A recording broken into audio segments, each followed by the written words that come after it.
So, Ivory Coast is a country in Africa, and they have a big problem with poverty. Do you actually know how many people are impoverished in Ivory Coast?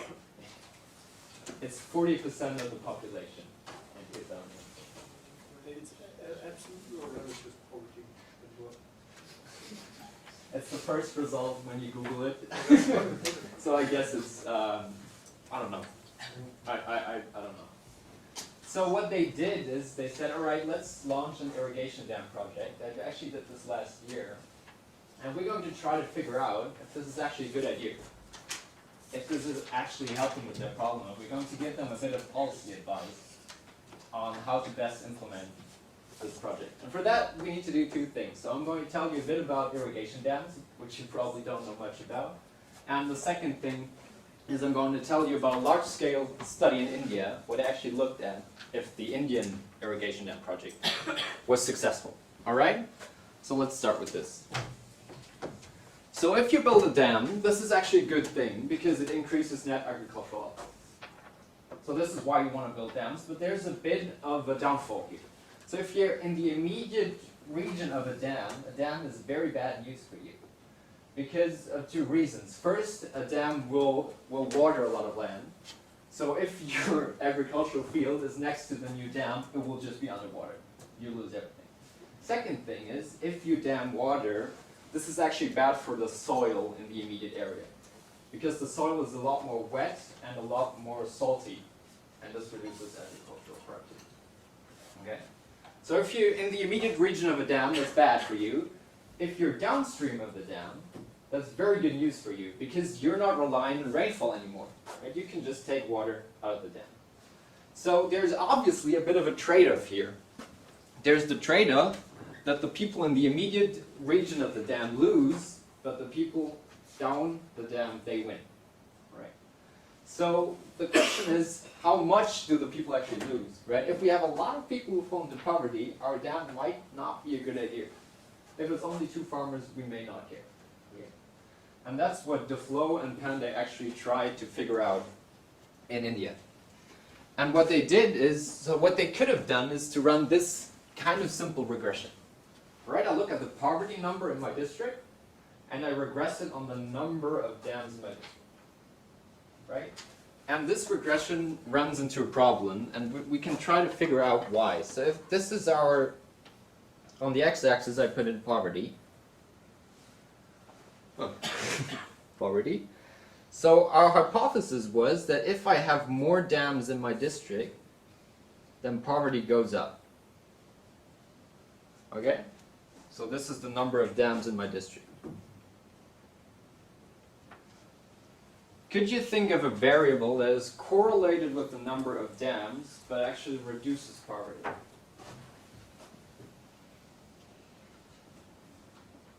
Yeah. Infrastructure spending in the district? Yeah, that's one. It's actually a lot. Another one would be economic outlook. If I have a good economic perspective in my district, I will get more infrastructure projects and poverty will go down. Another one that I find very intuitive is the ability of my leader in my district. If I have a good leader, then he will decrease poverty, but he will also be able to secure more funding for infrastructure projects. So this might be the ability of the leader. Right? As my leader gets better, I get more dams, but I also get less poverty. So if we have this structure, what will happen to our observed data? Our observed data will be something like this, right? It will be the sum of both slopes. Does that make sense? So if I run my regression, this is the regression slope I get. This is my beta 1. And this is wrong, right? This does not pick up, the red lines do not pick up the effects of the dams.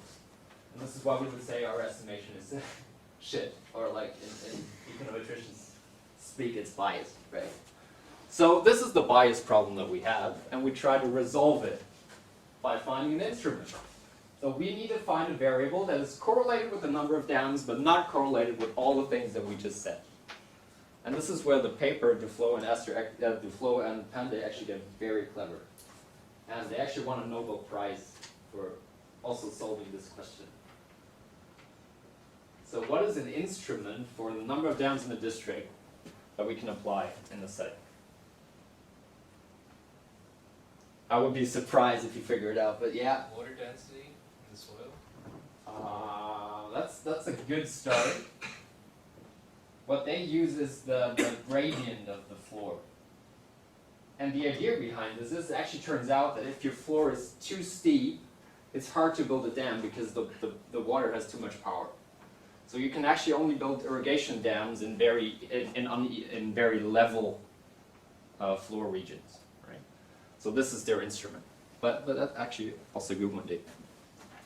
So they use the gradient in the district, and the two conditions for valid instrument, as we said last time, is exclusion and relevance. Exclusion, obviously true, right? Because the gradient of the floor will not affect how good the economic prospect is of a district. It will also not affect the ability of my leader. And relevance, I just told you, is also true. It's a well-documented fact in infrastructure literature. So this is their very simplified identification strategy. We have a first stage. We try to estimate how many, we regress the gradient in the district of the number of dams in the district, and we use the predicted values of that in our second stage equation. This should be second. Right? Okay, and now is the exciting part. I can tell you the results. So with this identification strategy, they're able to pin down what happened in India from 1950 to the 1980s. And the next slide actually gives you what they find.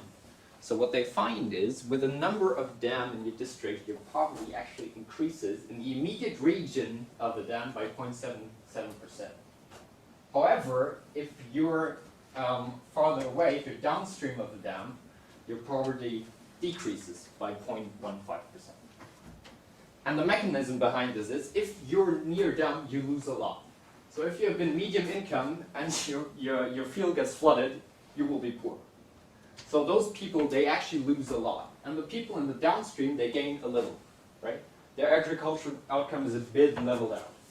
So if you have been kind of below the poverty line, you get above the poverty line, but the other people, their wealth is not so much affected. So we have people who lose a lot, and we have people who gain a little, right? And this is where the numbers come from. Yeah, why the people who lose a lot have a lot of an increase in poverty, and the people who gain little have a little decrease in poverty. And what those numbers also tell you is that the Indian government actually screwed up. What they didn't do is they didn't redistribute. And that is why their dam projects actually have been a failure during 1950s to 1980s. They did not redistribute the gains from downstream community to the immediate upstream community. And when you apply those numbers to the population in India, you actually find that poverty increased due to the dam projects in India. So, last slide. What did we learn? What can we tell our friends in Ivory Coast? Well, we can tell them that dam projects are a good idea because they increase net agricultural output. But they need to redistribute the wealth from the one community to the other community. If they do not do that, then the dam project is actually doomed to fail. Thank you so much.